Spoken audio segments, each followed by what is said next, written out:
प्रयास करना था, उससे ज्यादा कुछ नहीं है। अगर ये लोग सही मायने में हमदर्द थे उस समय, तो उस समय इन्होंने जब बीजेपी के साथ सरकार बनाई थी, उस समय नहीं याद आया कि ये स्टेट टूट रहा है, ये 370 टूट रहा है, स्पेशल स्टेटस टूट रहा है। इसलिए आज लोगों का इन 6 सालों के बाद लोगों के मुद्दों की बात है, मुद्दों पे बात करिए। जो लोगों ने मुश्किलें और मुसीबतें इन 6 सालों में झेली हैं, जो यहाँ पे आज हर चीज की शिकवे और शिकायतें लोगों की हैं, तो उन पे बात करिए। लोगों के मुद्दों पे आप बात नहीं कर रहे, सिर्फ आप प्रेस गैलरी को एड्रेस करके वो उनको दिखाने के लिए ताकि हमारा फोटो आ जाए और सुबह अखबारों में आ जाए और जम्मू कश्मीर के लोग देखें जी भाई हमारी बात जो है स्टेट की बात और 370 की बात की है।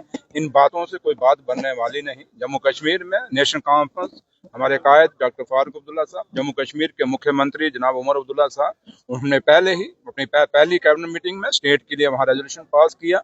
जो कश्मीर में जब पहली असेंबली हमारी लगी तो उस समय हमने वहाँ भी ये रेजोल्यूशन पास किया कि जम्मू कश्मीर को स्पेशल स्टेटस दी जाए, और जो स्पेशल स्टेटस जिसमें हमारे लोगों की जमीनें और हमारे लोगों का रोजगार महफूज रहे। और इसके लिए प्रधानमंत्री साहब ने भी और ऑनरेबल होम मिनिस्टर साहब जो हैं हिंदुस्तान के, उन्होंने भी वादा किया हुआ है कि जैसे हालात ठीक होते हैं, अब हालात ठीक हैं और उम्मीद करते हैं कि जो हालात ठीक हैं, अब इलेक्शन हो गया है, लोगों की चुनी हुई सरकार है और उम्मीद करते हैं कि आप जल्दी से जल्दी जम्मू कश्मीर को स्टेट देंगे और लोगों के, हमारे जो लोगों की जमीनें और रोजगार हैं बच्चों का, उनको स्पेशल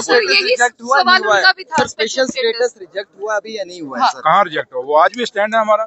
जो रेजोल्यूशन वो पास हुआ है, असेंबली का डॉक्यूमेंट है, कहाँ से वो कहाँ हुआ? वो तो पास है हमारा। तो इसलिए हमारा जो असेंबली में हमने पास करना था, हमने पास किया है और हमें लगता है कि जल्दी ही इस पे दिल्ली की सरकार जो है, हिंदुस्तान के प्रधानमंत्री और होम मिनिस्टर इस पे कॉल लेंगे और जम्मू कश्मीर के लोगों की जो दिलों की बात है, ये लोगों के दिल के अरमान है और लोगों के दिलों की डिमांड है और उम्मीद करते हैं जल्दी से जल्दी ये डिमांड पूरी होंगी।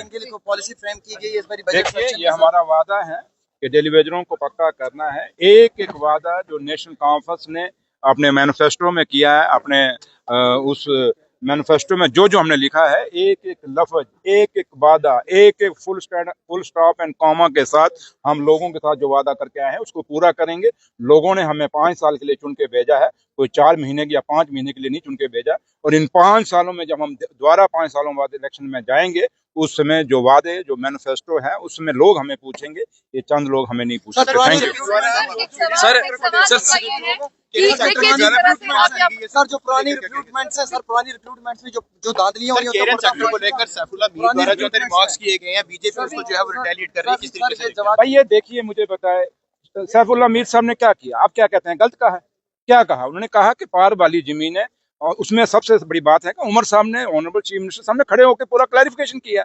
इसमें आप इशू क्यों बनाते हैं? सच्चाई है कि केरन में काम नहीं हुआ, इसको मानते ही या नहीं मानते? अगर आपको भैया यहाँ लाइट और बिजली चाहिए, क्या उन दूर दराज के पहाड़ों में, चाहे वो केरन हो या कोई भी इलाका हो, जहाँ आज भी बिजली, जैसे आप अभी बन्नी के ऑनरेबल एमएलए साहब को नहीं सुन रहे थे, वो क्या कह रहा था? आपने शाहीन साहब को नहीं सुना, बनहाल वाले को, ऑनरेबल एमएलए को? इसलिए ये जो मुद्दे हैं, इसका बात का बतंगड़ मत बनाइए। आप ये देखिए कि लोगों की जरूरत है। और रही जहां तक बात, जब ऑनरेबल सीएम साहब ने उस बात की क्लैरिफिकेशन हाउस के अंदर दे दी है, मुझे नहीं लगता कि मैं उस पर ज्यादा बोलना चाहिए। Thank you sir. बसोली के अंदर एक रहस्यमय तरीके से जो है एक बच्चे का शव मिलता है स्कूल के अंदर से, परिवार सीबीआई इंक्वायरी चाहता है, सर क्या उसकी बात होगी? बेटा देखिए, जहां तक ताल्लुक है, ये मुद्दे हैं, इसमें हम कहाँ कह रहे हैं। आप हाउस में भी तो, चाहे वो बीजेपी के ऑनरेबल एमएलए थे, चाहे ट्रेजरी बेंच के ऑनरेबल एमएलए थे, चाहे दूसरी पार्टियों के थे, कांग्रेस ने भी यही कहा कि जम्मू कश्मीर में चिट्टा बढ़ गया है, ड्रग्स बढ़ गए हैं, नशाखोरी ज्यादा हो गई है, जिससे क्राइम रेट बढ़ रहा है और ये रोज डेड बॉडियां मिलनी है, ये बदकिस्मती है, नहीं मिलनी चाहिए। और हम एक केस की क्या, हर वो केस जो भी ऐसा कोई मर्डर होता है या कोई डेड बॉडी मिलती है, उसको पुलिस को कॉग्निजेंस लेना चाहिए, डीजी साहब को लेना चाहिए। और इस पे जरूरी नहीं कि हर बात को हम सीबीआई जाएं। जम्मू कश्मीर की पुलिस इतनी काबिल है कि वो अपने फैसले खुद कर सकती है, अपनी इन्वेस्टिगेशन कर सकती है। तो लिहाजा सुनिए मेरी बात, परिवार का अपने सेंटिमेंट्स हैं, लेकिन अब पुलिस के नोटिस में आया है, देखते हैं क्या करना है। जब वो कुछ नहीं कर पाएंगे तो हम नेक्स्ट